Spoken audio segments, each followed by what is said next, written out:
Hi everybody, in this video we are going to learn how to simplify radicals with negative radicands.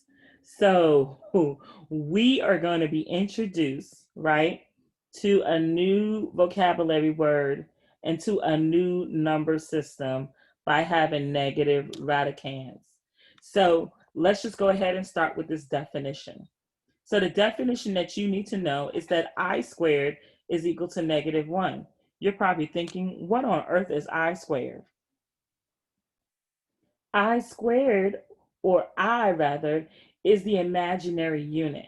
So we get I from doing the following.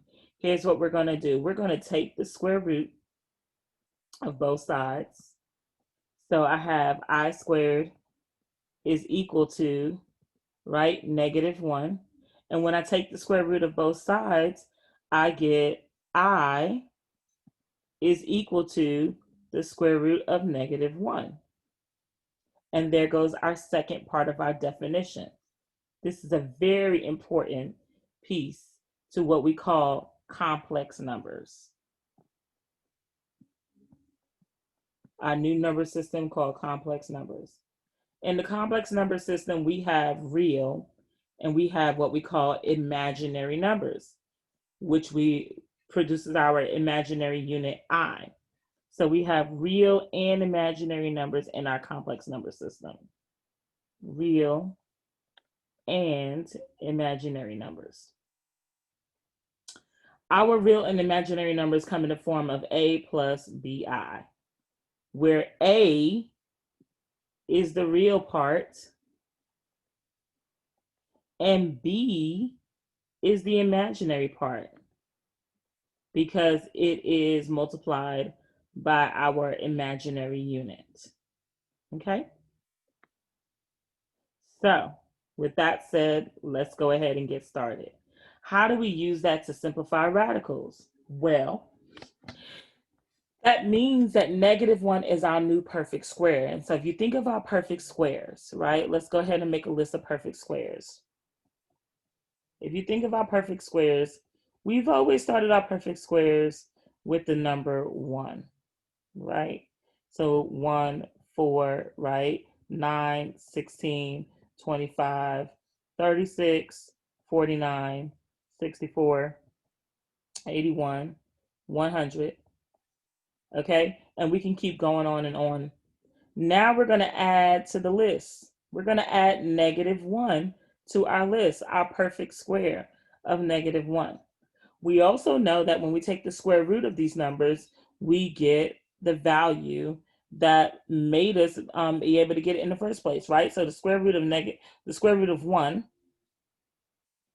is 1, right? Because 1 squared gave me 1. The square root of 4 is 2 because 2 squared gave me 4.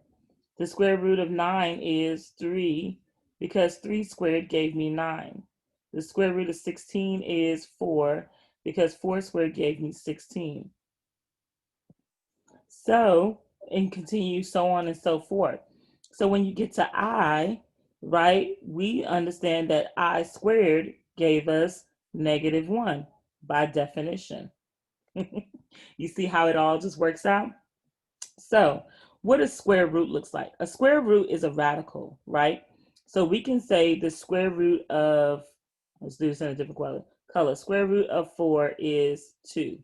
And like we just mentioned before, the reason why that's the case is because 2 squared is equal to 4, okay? We can also say the square root of 9 is equal to 3. And the reason for that is because 3 squared gave me 9. Okay, we know that. So now we can split up our radicals whenever we are simplifying them. So here we have express -100 as a complex number in terms of I. So again, it's negative, it's under the radical, we're going to have a complex number. We can break this radical up into 2 factors, right? So the square root of -100 has 2 perfect squares, -1 and +100. So -1 times 100 gives me -100. We know that the square root of -1 is I. We know that the square root of 100 is 10. Therefore, my answer is 10I. All right, let's move on to the next example. Express 4 plus square root of -81 as a simplified complex number. So we're going to do the same thing that we did over here. We're breaking down the radical, but here we have something added to it. All right, so let's go ahead and work on the radical first, though. So we have the square root of -81, and that can be broken down into the square root of -1 and the square root of +81. The square root of -1 is I. Let's do this in a different color. The square root of 81 is 9. Therefore, the square root of -81 is 9I. So what do I do with the 4? 9I and 4 are not like terms, okay? 9I and 4 are not like terms because the 4 does not have an I. Therefore, you cannot combine them. So our answer is going to be 4 plus 9I. And you literally type it in just like that. So what happens when we don't have like a number that is a perfect square, like -81 and -100, right? Suppose we end up with -8. You look for the perfect square that goes into 8, right? So let's go back up to our list of perfect squares here.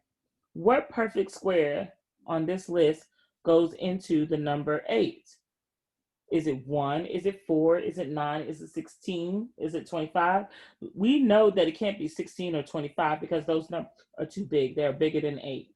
We know it's not 9 because that number is also bigger than 8. So it's got to be 1 and 4. And 1 goes into everything, so we're not going to use that. Let's check to see if 4 goes in. 4 goes into 8 2 times.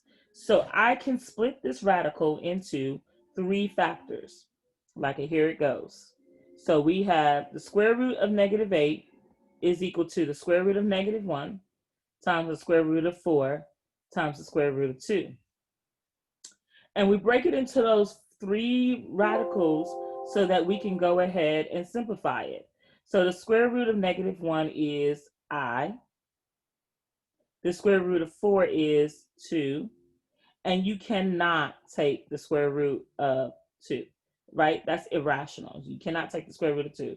So we go ahead and leave it as is. Therefore, our answer is going to be 2I square root of 2. And you write it here like so. So that's how we solve it. Now, on my open math, you want to actually, let me write it over here so you can see how to write it. So you want to say 2I, you want to do SQRT parenthesis -8 inside. Excuse me, not on the inside. You want to put 2 on the inside there because you simplified it. All right. And that is our answer to be written on my open math. Okay. All right. Look out for the next video.